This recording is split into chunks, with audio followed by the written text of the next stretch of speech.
Ford Mach-E. Yeah, because his wife is buried in this thing.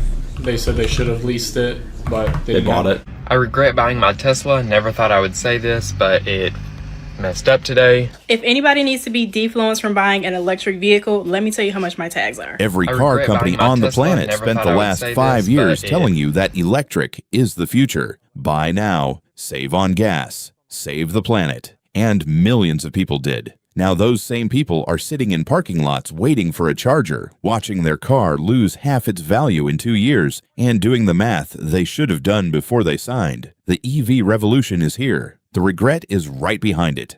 I don't like to consider myself a hype beast or anything, but I bought into the hype of the electric cars finally. You know, everyone's like, oh, you're going to save money on gas. You get to beat the traffic. You know, it's so quick. These charging stations are out of control. So I pulled into this charging station at 66%, okay? You know, I heard a fast charging station. 15 minutes. Let me tell you something. I regret buying my Tesla. Never thought I would say this, but it messed up today. The screen has stopped working. I will just have to send in for a service request and see what can be done. I'm at 89 now, and I've been here for almost 15, 16 minutes. Thank God my car's going to be ready to 100% in 40 minutes. Not only that, $18.45 it's costing me. I could have went to a gas station, ate gas station food in their bathroom, came back, listened to a whole album, and still got to where I had to go quicker. The F-150 Lightning, Wall Street Journal reported this week that Ford is likely going to cancel it. Ford has not communicated this. They have not confirmed this. But, you know, a story like that at Wall Street Journal is pretty well sourced. But boy, the electric truck didn't last, did it? Ford Lightning owner Tyler Hoover. So I bought it and I put a Model A pickup truck on a trailer, aluminum trailer, very light, and just tried to tow it 30 or 40 miles up and back on a full battery. And it is in wintertime. It almost didn't make it, not even 100 miles, towing a very light load. And I just made a video talking about it and saying this doesn't make any sense for any kind of use for anybody using a truck. I remember. This is a big The deal. amount of news coverage that got. The facts that came out of that video are a real reason why this truck has not been successful. And it's the cold weather's especially bad on these because they don't do any kind of battery heating with them. I'm not surprised that this is happening, this is getting canceled. It seems like a niche use case. Even in California, I don't see that many of them. Whoever thinks that they want a Tesla, they don't. That's the worst mistake of my life. I've had it for like, I don't know, like a month or two. And I literally have to charge it at a charging station every single day because I don't have a charger at my house. I'm f***ing over it. This sounds like user error. Why get an EV and not research or have a plan on how to recharge? And honestly, fair. But that's also the point. The marketing is so good that people are buying these cars without thinking through the single most basic requirement of owning one. How do I charge it? And somebody else said, people buying an EV and not being able to charge at home is wild, because it is wild, but it's also incredibly common, and it gets worse. I work in a hospital. Like every other doctor and nurse drives a Tesla. Many of them have said that charging is an issue. They also said that when they bought it, they thought they would charge it at work. But the problem is, everyone's plan is to charge it at work. And those people become the charging station Karens that remove EV charger cables, break them off in people's cars, which removes them from service for everyone. Then the hospital drops another $2,000 to fix the charger, and the entire thing starts over again. That's not a car ownership experience. That's a shared resource nightmare. Nobody wants an EV and not waiting 7 hours for an 80% charge. And underneath it all, just sitting there, it is an overpriced POS. 200 people agreed. Buyer's remorse of a Tesla. I've owned two now. This is a Model 3 and we also have a Model Y. Let me tell you some buyer's remorse, some things I regret not knowing. Well, I had no idea how much it cost to install a charger or my options at home. Most people charge at home. If you can't, there's plenty of superchargers. The cost is going to vary depending on the distance away from your electrical box. And that is because the cabling that they use is expensive. And the further away you go, from where you install the charger from the box, the higher the cost. There is no used car market for EVs. We as salespeople, Tesla included, need to do a better job of explaining to people that when you buy an EV, you have to understand that the market on it, when you trade it in or try to sell it privately, is not going to be there. EVs are the only vehicles where what KBB is saying, what Edmunds is saying, what all of those online trade value things are saying is not real, because they don't sell. A 5-year-old F-150 still has a 36-gallon tank. Doesn't work the same way for an EV. 5 years later, that battery might have lost 25% of its life. I get it. It goes against everything we were taught, but we really are shooting ourselves in the foot when they come back and try to trade it, and they're shocked that they're not even at half what they paid for the car 2 years later. You need to lease them and make it the dealership's problem. Ford Mach-E. Yeah, because his wife is buried in this thing. They said they should have leased it, but They bought it. I told them, us as a dealership, we give you that information. I'm assuming they didn't tell you how this market usually plays out. You never know. They might have. We've had a few people that have insisted on buying electric cars despite our pleading that they not. So this has got a bad Carfax. And so what do they owe on this? Oh, it's bad. Oh, it's really bad. How bad? This doesn't even have all-wheel drive? Knocked off like a bunch for that. Yeah, $1,500. Current payoff, and this is what he gave me. We still have to pull it, but about 48 grand. So he's like 31 grand upside down? Yeah, they know they're 30K flip. They know it's a nightmare. But then I just reached out to him over the weekend and just said, hey, I don't know if you guys have thought about it lately, but with this promotion ending, I'd love to just give it another shot, see if it's something that works for you guys. So we're looking at potentially burying it into that EQE. I think they're going to just be willing to accept that their payment's going to go at least near $1,500 minimum. You can't sell the car, you can't afford to keep it, and the only way out is to trade it in and roll the negative equity forward into something more expensive, which puts you even deeper in the hole. And somebody in the comments already lived this. Electric car. Mercedes electric car. Hell no. Not going to flush that money in the toilet again. And then somebody else stepped back and said the quiet part. I couldn't imagine buying a depreciating asset and then being shocked that it did indeed depreciate. 800 people agreed with that, because that's the thing nobody wants to hear. Cars depreciate. All of them. But EVs depreciate faster than almost anything else on the road right now, and people are financing them like they're going to hold value. New cars are not an investment. They literally always lose value. That's not an opinion. That's math. And the math on a Mach-E at $48,000 is brutal. Do not buy an electric car. I'm just going to vent a little bit right here. Electric cars are good for tooling around town, but forget going on any trips with these. It took us 8 hours on a 4-hour trip to get to Indianapolis. The things are broken. Charging stations are broken. We went to a charging station that was broken, so we're like, oh, we'll go to the next one, which was at a Nissan dealership. And buying a Nissan, they said you could charge at their places, but guess what? When we got to Nissan dealership, it was broken too. So where did I end up? At a Hyundai dealership. Charged there, did a fast charge. It took like 30 minutes, got it fully charged. We drove for, 120 miles, got to the next Hyundai dealership, got on the expressway again for about 120 miles. We get to the next location. Nissan here does not have a liquid-cooled battery.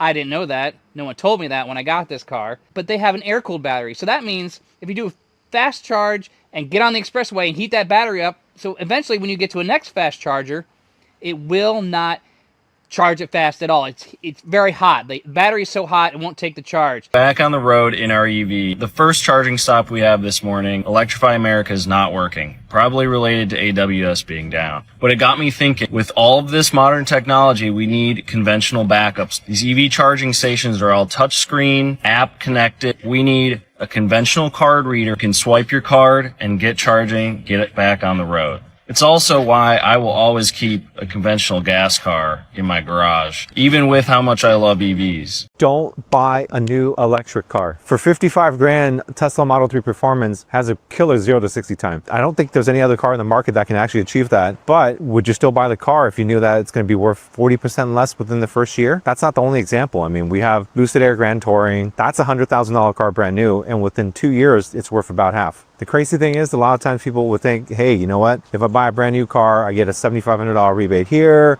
I get free charging for a few months, I get little trinkets here and there. But I think all of those free things that you get from the manufacturer is peanuts compared to the depreciation that you get within the first few years. You know, I gotta admit, for about $30,000 to have a car that can go 0 to 60 in under sub 3 seconds, it's a pretty good bargain actually. The person who benefits most from EV depreciation is the person who never bought one new. The first owner eats the loss. The second owner gets the deal. That's the entire EV market right now. A wealth transfer from the person who bought it to the person who waited. And one comment put a finer point on the safety angle. It actually beat the record for worst safety and reliability rating since the Ford Pinto, which was legendary at how unsafe it was. Over 3,000 people agreed, and somebody else added, "You know a vehicle is great when insurance companies just say no." Over 4,000 people like that, because when the insurance company won't touch it, that's not an opinion.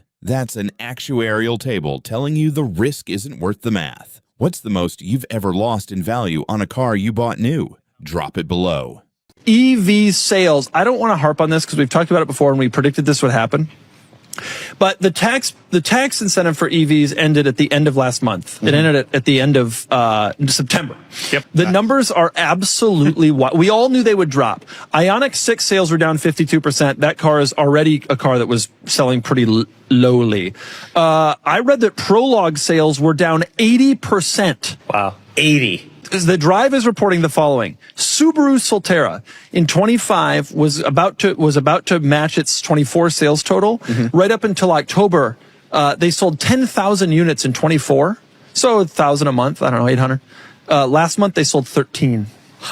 Nationally. 13. Wow. This car has been on my lot for over a year, and I literally have no clue why we can't sell it. We've tried everything. We've knocked down the price, and I don't know what it is. This car behind me is a 2024 Hummer EV, and this thing is sick. I mean, just look at these wheels on this thing. All-terrain tires on here. I mean, the car looks great. I don't know what there isn't to like. A lot of great badging on it. You got the Hummer badging, and you also have the American flag up here. I mean, what's more American than an EV? This thing's got over 625 horsepower, and I mean it goes fast. When I say fast, I mean fast, like head in the back of your seat. This car stickers for $112. It's on sale for under $100. Let me know in the comments. Do you think this is a big enough discount, or do we got to do more? The Hummer's the problem. The charge stations are the problem. I have no idea. Fairly easy. We just increased our range to 98 miles after waiting around for 45 minutes. But the real question, how much did it cost? I am actually in shock right now. We just sat here for 41 minutes. It cost me $19.80, and we added an additional 64 miles for $20. It is more expensive to charge an EV, plus we had to sit here for 41 minutes. It's a scam. The whole thing is a scam. The entire selling point of electric vehicles, the one thing every ad, every influencer, every guru hammers home, is that you save money on fuel. And on a Hummer EV at a public fast charger, that's a lie. He said it himself. It's a scam. The whole thing is a scam. And the people who do save money on charging are charging at home, overnight, on off-peak electricity rates. Which brings us right back to Clip One, the woman who can't charge at home. The savings only exist if you have a garage, a wall charger, and cheap electricity. If you're relying on the public network, you're paying gas prices for the privilege of waiting 10 times longer. This is your sign to not get a piece of electric car. Do not get an electric car, especially this piece of Kia here and everything. I hope y'all see this because I'm on 2%, battery low. Went to these because you got to go to a specific location for your. You can't just go to everyone. And Tesla got all the ones all up and down the place, but you can't go to one. Now I come to this garage, and then the garage is private, and it's in this garage, and it says it's private. The next one is about 6 miles away, and here I am on 4 miles. I've been out here almost 3 hours. No, it doesn't take 3 hours to charge this car, but I had to wait about that long before I could charge it. And I have had like a splitting freaking headache since like 4 or 5 o'clock this morning. Mind you, my car did get towed here. Honda Link / Honda, whatever you want to call it, has that as part of their little thing for people with electric cars. So I don't pay for anybody to tow my car to the charge station. Luckily, I had started this with about 2% charge. Let me just tell you, 2% charge is about 7 miles, which means your car ain't going nowhere.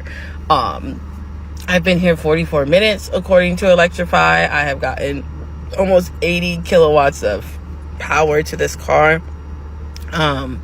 I really am tempted to push it past 80, only because I'm really not wanting to go to the charger for a while. What happens when you fast charge a 9,000-pound EV with 465 miles? How much is it going to cost? And the most important question, how long is it going to take? The Cadillac Escalade IQ started at 16%. That's 73 miles left. The screen said 2 hours to hit 100%. It still uses CCS, but it is compatible with Tesla superchargers and rated for up to 350 kilowatt. The most I pulled though was only 134 in 70 minutes. I went from 16 to 85% and the bill came out to be $92.93. The problem isn't the car. The problem is everything around the car. The charging network isn't ready. The depreciation is catastrophic. The insurance is climbing. And the gap between what the marketing promises and what ownership actually looks like is wider than it's ever been. And the reason that gap exists is because the EV market was never driven by consumer demand. It was driven by policy.